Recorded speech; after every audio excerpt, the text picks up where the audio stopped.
ఈ వీడియో చాలామంది చూసి పర్సన్ అవుతారు. రాజగోపాల్ రెడ్డి కాంగ్రెస్ ప్రభుత్వంలోనే ఉన్నాడు.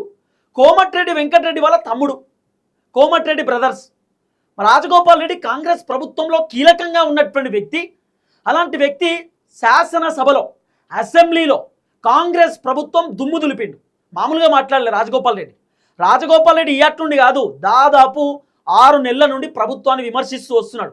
కారణం ఏంది అంటే రాజగోపాల్ రెడ్డికి రేవంత్ రెడ్డి వ్యవహారం నచ్చట్లేదు. రేవంత్ రెడ్డి ఆలోచన విధానాలు, రేవంత్ రెడ్డి నిర్ణయాలు, రేవంత్ రెడ్డి ఒంటెత్తిపోకడ, రేవంత్ రెడ్డి వ్యవహారం అంతా కూడా రాజగోపాల్ రెడ్డికి ఎక్కడా నచ్చట్లేదు. ఎందుకంటే రేవంత్ రెడ్డి అన్ని ఓన్ డిసిషన్ ఇష్టానుసారంగా చేయడం, ఆయనకి ఇష్టం ఉన్నట్టు చేయడం, ఆయన నచ్చినట్టు చేసుకోవడం, ఇదంతా కూడా కాంగ్రెస్ పార్టీ ఒరిజినల్ లీడర్లకు నడుస్తలేదు. రాజగోపాల్ రెడ్డి అసెంబ్లీలో మాట్లాడినటువంటి మాటలు ఒక్కసారి నేను మీకు వినిపించేటటువంటి కార్యక్రమం చేస్తా. సొంత పార్టీ ఎమ్మెల్యే సొంత ప్రభుత్వాన్ని ప్రశ్నిస్తున్నాడు, ముఖ్యమంత్రిని నిలదీస్తున్నాడు, మంత్రులను ప్రశ్నిస్తున్నాడు. మామూలు ప్రశ్నలు కాదు, ఉతికారేస్తున్నాడు అసెంబ్లీలో. ఒక్కసారి ఈ వీడియో చూడండి, రాజగోపాల్ రెడ్డి మాట్లాడినటువంటి మాటలు. నేను మీ ద్వారా ముఖ్యంగా బట్టి విక్రమార్క గారి అధ్యక్ష, ఆయన ఖమ్మం జిల్లా 3 మంత్రులను దర్శక, 3 అధ్యక్ష. ఏ వచ్చినా అక్కడికే పోతున్నాయి అంటారు బయట టాకు. ఏ వచ్చినా బట్టన నవ్వుతున్నాడు, బట్టన వెనకాల ఆది శ్రీనివాస్ అన్న ఉన్నాడు, ఇద్దరు నవ్వుతున్నారు. మాకెక్కడ వస్తున్నాయి, ఇది ఎక్కడ కథ అనుకుంటారో, లేకపోతే అన్ని మాకే వస్తాయి మరి రావా అనుకుంటారో. రాజగోపాల్ రెడ్డి అన్న చాలా అద్భుతంగా మాట్లాడిండు. ఏమొచ్చినా బట్టి విక్రమార్క పోతున్నాయి అధ్యక్ష, ఏ నిధులు వచ్చినా ఏ కాంట్రాక్ట్లు అయినా కూడా ఆ 3 మంత్రులకే పోతున్నాయి, మాకేం వస్తలేవు. రాజగోపాల్ రెడ్డి చెప్పిన మాట. మరొక కాంగ్రెస్ పార్టీ ఎమ్మెల్యేనే ఇట్లా మాట్లాడినంటే వాస్తవం అయితేనే కదా. వాస్తవం అయితే నిజంగానే బయట చర్చ నడుస్తూనే రాజగోపాల్ రెడ్డి మాట్లాడతాడు, ఉత్తా మాట్లాడాడు. ఆయన దగ్గర ఎవిడెన్స్ ఉంటేనే మాట్లాడతాడు. ఈ వీడియో వినరు అధ్యక్ష. అనే ఏదొచ్చినా అంటే మేము అధ్యక్ష అధ్యక్ష ఒక మాట అధ్యక్ష, ఈ తెలంగాణ ఉద్యమం నడిచింది 60 ఏళ్ల పోరాటం ఈ తెలంగాణ ప్రజల ఆత్మగౌరవం కోసం. తెలంగాణ ప్రజలు కోరుకుంది ఆకలినైనా తట్టుకుంటారు, ఆకలినైనా చంపుకుంటారు, ఆకలికైనా ఓర్చుకుంటారు, కానీ ఆత్మ గౌరవం కోసం బతుకుతారు అని చెప్పి ఈ తెలంగాణ ఉద్యమం నడిచింది అధ్యక్ష.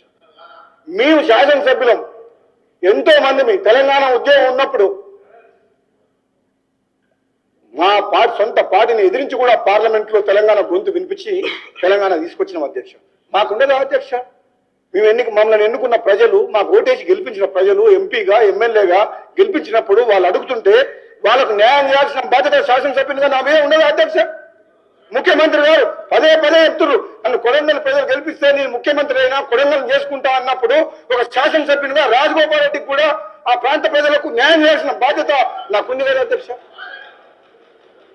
నేను అదే అడుగుతున్నా అధ్యక్ష. మన ఉత్తమ్ కుమార్ రెడ్డి గారు lift irrigation schemes full Huzur Nagar మొత్తం.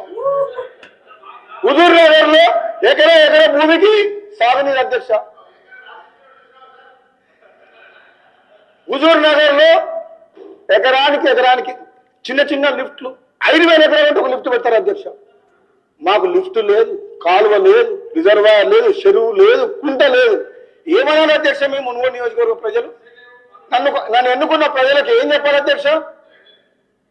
మాట్లాడే చేత కాదా నాకు? లేదంటే నేను ఏమైనా ప్రలోభాలకు నిన్నే వ్యక్తినా, ఎవరన్నా బెదిరిస్తే భయపడే వ్యక్తినా? దేనికి భయపడని వ్యక్తిని, ప్రలోభాలకు లొంగని వ్యక్తిని మన ప్రభుత్వం ఉండి శాసనసభ్యునిగా నా ప్రాంతానికి అన్యాయం జరుగుతుంటే నేను మాట్లాడకుండా ఉండడం నేరం అధ్యక్ష. నేను ఒకవేళ నేను ఆ ప్రాంత ప్రజలకు న్యాయం చేయలేనప్పుడు ఈ పదవిలో ఉండడానికి అనర్హం అధ్యక్ష. నేను విన్నారు కదా, రాజగోపాల్ రెడ్డి చాలా అద్భుతంగా మాట్లాడిండు. దీంట్లో ట్విస్ట్ ఏంది చెప్పనా? అయితే బీఆర్ఎస్ పార్టీకి సంబంధించినటువంటి ఎమ్మెల్యేలను అసెంబ్లీ నుండి సస్పెండ్ చేశారు. బీఆర్ఎస్ పార్టీ ఎమ్మెల్యేలు బయట నుండి ఏమంటారు తెలుసా? అమ్మయ్యా, అట్లీస్ట్ మాట్లాడడానికి రాజగోపాల్ రెడ్డి అని ఉన్నాడు అసెంబ్లీలో, సాలంటారు. రాజగోపాల్ రెడ్డి అని ఉన్నాడు అసెంబ్లీలో మాట్లాడడానికి, ప్రభుత్వాన్ని ప్రశ్నించడానికి, ప్రభుత్వాన్ని నిలదీయడానికి, ఇక జాలు అని చెప్పి చాలా మంది బీఆర్ఎస్ ఎమ్మెల్యేలే చెప్తారు. కారణం ఏంది? రాజగోపాల్ రెడ్డి అందరి లెక్క తుత్తు అని మాట్లాడే ఆయన సబ్జెక్ట్ ఉన్నటువంటి వ్యక్తి, ప్రజా సమస్యల పైన మాట్లాడేటటువంటి వ్యక్తి, ప్రజల గురించి పొద్దుగాల లేస్తే ఆలోచించేటటువంటి వ్యక్తి, ప్రజల గురించి పోరాటం చేసేటటువంటి వ్యక్తి రాజగోపాల్ రెడ్డి.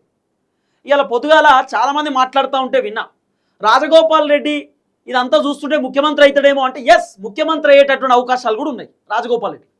రాజగోపాల్ రెడ్డి తలుచుకుంటే ముఖ్యమంత్రి సీట్ పేద లెక్క కాదు, ఈజీగా కూర్చుంటాడు పోయి ముఖ్యమంత్రి కుర్చీలో. కాకపోతే మంత్రి పదవి ఇస్తానన్నారు అని చెప్పి చాలా వెయిట్ చేసిండు. ఇక ఓపిక నశించిపోయింది. ఇక వాళ్ళు ఇయర్ అనేటటువంటి విషయం రాజగోపాల్ రెడ్డికి అర్థమైపోయింది. ఇక మంత్రి పదవి గురించి కూడా ఆయన ఆలోచన చేస్తున్నాడు, ప్రజా సమస్యలపైన ఆలోచన చేస్తున్నాడు, ప్రజల గురించి ఆలోచన చేస్తున్నాడు. వాస్తవం కదా ఆయన మాట్లాడింది. ఇప్పుడు రాజగోపాల్ రెడ్డి చెప్తున్నటువంటి మాట ఏంది, చాలా క్లియర్గా ఓపెన్ అప్ మాట్లాడుతున్నాడు. మంత్రులకే నిధులు పోతున్నాయి, ఎమ్మెల్యేలకు నిధులు ఎందుకు రావు? ఈ తెలంగాణ రాష్ట్రంలో ఉన్నటువంటి 119 నియోజకవర్గాలలో దాదాపు 16 మంది మంత్రులకు పోతున్నటువంటి నిధులు, మరి మిగిలినటువంటి ఎమ్మెల్యేలకు ఎందుకు వస్తలేవు నిధులు? నియోజకవర్గాలలో పైసలు ఎందుకు వస్తలేవు? నియోజకవర్గాలలో స్కూలు, కాలేజు, నియోజకవర్గంలో దవాఖానా, నియోజకవర్గంలో రోడ్డు, నియోజకవర్గంలో ఒక వాటర్ ట్యాంకు, నియోజకవర్గంలో ఒక నల్లాలు, నియోజకవర్గంలో ఒక డబుల్ బెడ్రూము, నియోజకవర్గంలో స్ట్రీట్ లైట్లకు బుగ్గలు ఒక్కటి కూడా లేవు. ఎందుకు? ఏ సక్కా చేస్తలేరు ఎందుకు?